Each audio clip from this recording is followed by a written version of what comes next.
Rasulullah sallallahu alaihi wasallam bersabda dalam hadis yang sahih, la yu'minu ahadukum hatta yakuna hawahu taba'an lima jitu bih, atau kama ja'a fil hadis. Seorang kalian tidak akan sempurna imannya sampai kesenangannya menjadi sama dengan apa yang aku bawa, yaitu sesuai dengan syariat.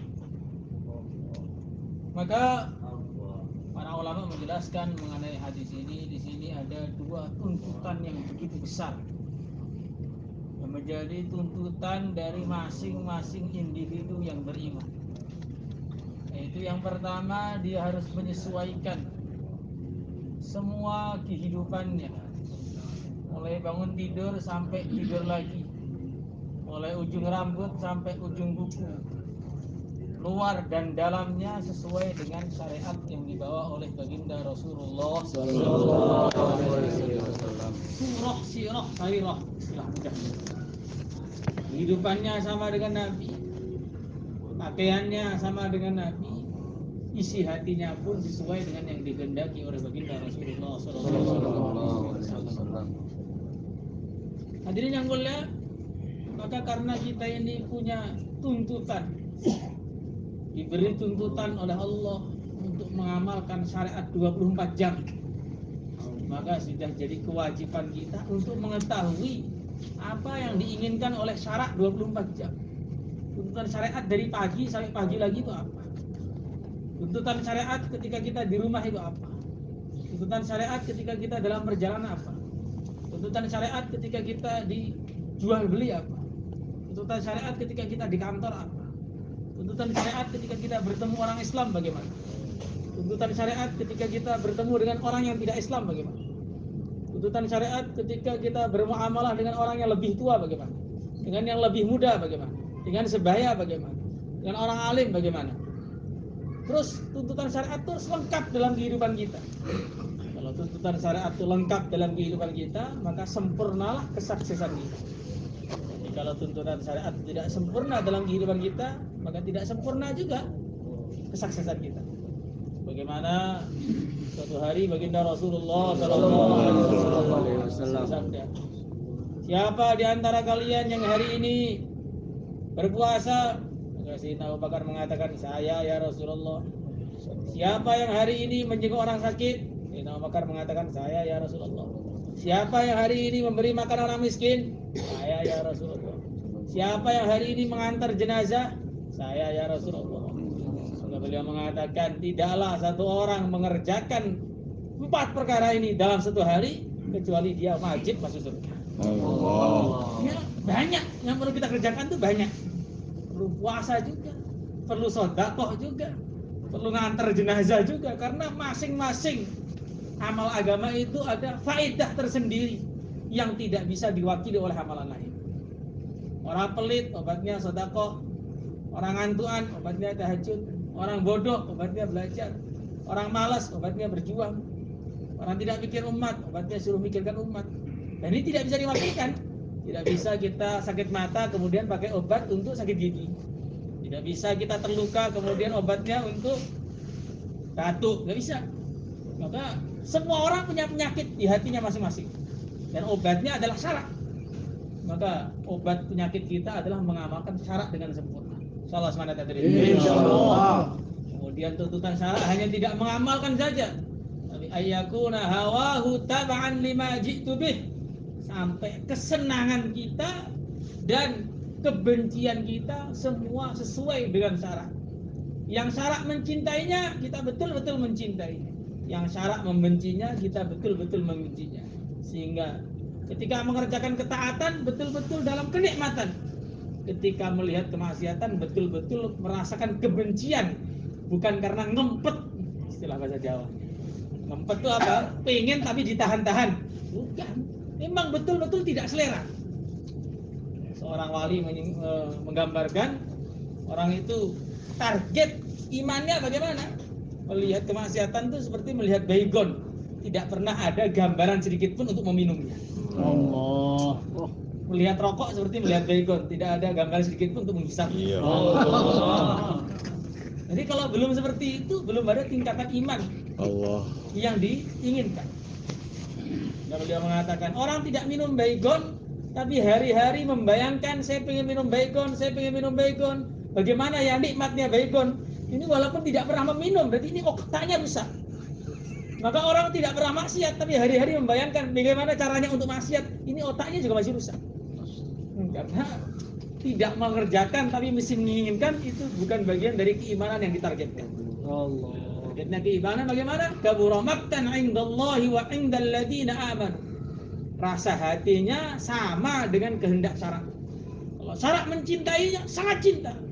Seperti para sahabat mencintai sholat, mencintai zikir, mencintai ibadah, mencintai belajar ilmu, mencintai sedekah.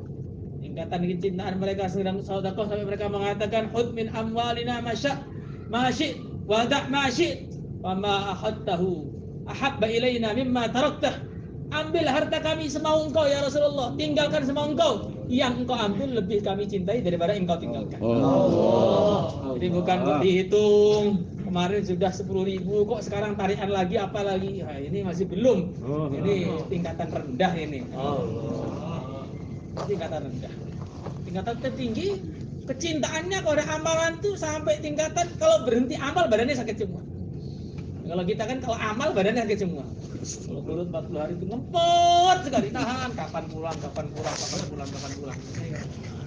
Kalau ada bayang kapan selesai. Oh, ini masih tingkatan rendah. Kalau tingkatan tertinggi itu kalau hari itu tidak mendengarkan amalan agama, tidak melihat orang amal agama, rasanya kayak stroke rasanya. Seperti kita kalau belum makan begitu, ya badan sakit semua kalau belum makan. Nah, makanannya hati adalah ibadah, makanan hati adalah taat kepada Allah, makanan hati adalah zikir kepada Allah. Maka orang kalau imannya sudah dalam tingkatan yang diinginkan, maka dia akan merasakan kenikmatan yang begitu tinggi ketika mengerjakan ketaatan dan kebencian yang begitu sempurna kepada kemaksiatan. Jadi bukan hanya tidak mengerjakan maksiat, tapi sangat-sangat benci dengan maksiat. Tidak pernah ada bayangan untuk mengerjakannya, apalagi mempraktekannya. Nabi hadirin yang dimuliakan Allah Subhanahu wa taala, tingkatan iman yang begitu tinggi tadi tidak akan bisa kita dapatkan kecuali kita bertemu dengan orang-orang yang imannya tinggi. Jadi Al-Imam Al-Ghazali rahmatullah alaihi mengatakan, hati tidak akan bisa terbakar kecuali dikumpulkan dengan hati-hati yang sudah terbakar. Maksudnya bagaimana? Hati kita tidak akan bisa cinta kepada Allah, cinta kepada utusannya Allah kalau kita tidak bertemu dengan orang yang sudah cinta kepada Allah, cinta kepada utusannya Allah. Walaupun cuma dibayangkan 1000 kali, nggak akan masuk. Harus pernah ketemu dengan orang yang imannya sempurna. Maka begitulah keistimewaan para sahabat radhiyallahu ta'ala anhum, karena mereka bertemu dengan baginda Rasulullah SAW. Maka amalannya tidak bisa dikejar oleh siapapun. Sehingga dikatakan Umar bin Abdul Aziz, orang yang begitu hebat, Khalifah Rashidah, begitu mulia sekali. Dikatakan debu yang menempel di pundaknya Sayyidina Muawiyah ketika dia bersama Nabi lebih mulia daripada ratusan Umar bin Abdul Aziz. Jadi baru debunya, bagaimana dengan orangnya? Kenapa? Karena perjumpaan dengan orang soleh itu adalah sesuatu amalan yang tidak bisa diwakili dengan apapun. Tidak bisa diwakili dengan puasa, tidak bisa diwakili dengan sholat, tidak bisa diwakili dengan berjuang, tidak bisa diwakili sedekah, tidak bisa diwakili dengan belajar, tidak bisa diwakili apapun. Hanya dengan perjumpaan saja orang bisa mendapatkan. Suatu ketika orang disampaikan seperti ini, ada seorang yang sangat jos, hari-hari sholat, puasa, tawadhu kepada Allah 24 jam. Tetapi dia ini anti dengan orang soleh, tidak mau berjumpa dengan orang-orang soleh, menolak bertemu dengan orang soleh, menolak bertemu dengan orang-orang yang dekat dengan Allah. Akhirnya Syekh Abu Thalab melihat dia ini kasihan. Orang ini hanya ibadah saja, tidak bertemu dengan orang yang memang betul-betul ibadahnya sudah diterima oleh Allah. Saya kasihan kalau dia lama-lama jadi tersesat dari ibadahnya. Maka dinasihati, hei fulan, coba kamu ini sowan, berjumpa, bertemu, ambil faedah. Syekh Abu Yazid Al-Bustami, seorang wali terkenal yang jadi wali mulai lahir. Ketika bulan puasa itu, bayi masih lahir pun, baru lahir itu, belum gede, sudah kalau bulan puasa tidak mau menghisap susu ibunya. Kalau kita ini puasa kadang-kadang banyak bolong gitu dulu. wali asli. Maka orang tadi marah. Saya ini hari-hari sudah berjumpa kepada Allah. Kok diajak berjumpa dengan makhluk Allah, apa gunanya? Gak ada gunanya bertemu manusia. Saya ini sudah bertemu penciptaan yang gak perlu ketemu Abu Yazid, sopot Abu Yazid. Gak penting. Dikasih tahu, jangan begitu. Penting kamu, nanti kamu kan paham. Karena kamu tuh melihat Allah, bertemu Allah, sedangkan Allah itu gak kamu kenal, maka gak ada gunanya kamu sholat. Jadi ketemu Abu Yazid. Nah, diajak ketemu si Abu Yazid. Ternyata si Abu Yazid sedang di kebun. Maka orang ini orang yang jus tadi semakin suudon. Lama kok di kebun, lama apa ini? Lama itu masjid, pegang tasbih, sorbannya besar. Lama kok di kebun, lama apa ini? Maka begitu Abu Yazid keluar dari kebun, tampak keluar dari pintu kebun, maka dilihat orang yang bilang jus. Lihat langsung mati seketika. Maka si Abu Thalib mengatakan, Syekh, orang ini saya sudah ambil istifadah dari Tuhan untuk malah dibunuh bagaimana? Bukan saya bunuh, dia melihat rohaniyah yang ada di hati saya. Saya buka satu pintu dari pintu rohaniyah di hati saya, dia nggak kuat langsung mati seketika. Perjumpaan dengan orang soleh ini itu yang tidak bisa digadaikan. Ya, setan itu akan selalu menghalangi seseorang dari perjumpaan dengan orang soleh. Dicukupkan dengan berandalan, taubatan, orang nggak jelas, orang yang memang hidupnya itu baru kenal agama sehari dua hari, itu dikumpulkan kali seperti itu. Dan orang yang asli agama dijauhkan, kan? Akhirnya apa? Akhirnya dia jatuh dalam jurang neraka, tidak ada yang menyelamatkan dia. Dan kita tidak akan bisa menuju tingkatan iman yang kita inginkan. Itu ketaatan menjadi kecintaan kita, kemaksiatan menjadi musuh besar kita. Sebelum kita ketemu orang yang seperti itu, orang yang seumur-umurnya tidak pernah maksiat, bahkan dalam hati pun tidak pernah. Seorang wali ditanya oleh santrinya, Syekh, saya dengar engkau ini tidak pernah maksiat kecuali dalam hati saja. Wali tadi mengatakan, keliru itu cerita itu. Bagaimana ya betul Syekh? Di hati pun saya juga tidak pernah ingin maksiat. Kalau kita bertemu dengan orang-orang seperti itu, akhirnya Allah Subhanahu wa Ta'ala akan menjadikan kita seperti itu. Kalau kita ketemu orang yang kemarin mabuk, hari ini baru sholat, ya besok kita mabuk lagi jadi. Maka hadirin yang dimuliakan oleh Allah Subhanahu wa Ta'ala, ini penting sekali. Agar kita ini meningkatkan iman kita ini, salah satu cara yang terpenting begitu. Karena ya ayyuhalladzina amanu taqullah, wahai orang iman takwalah kepada Allah. Allah tidak memerintahkan takwa saja. Wa kunu ma'as shadiqin, selalulah kalian bersama orang-orang yang lurus imannya.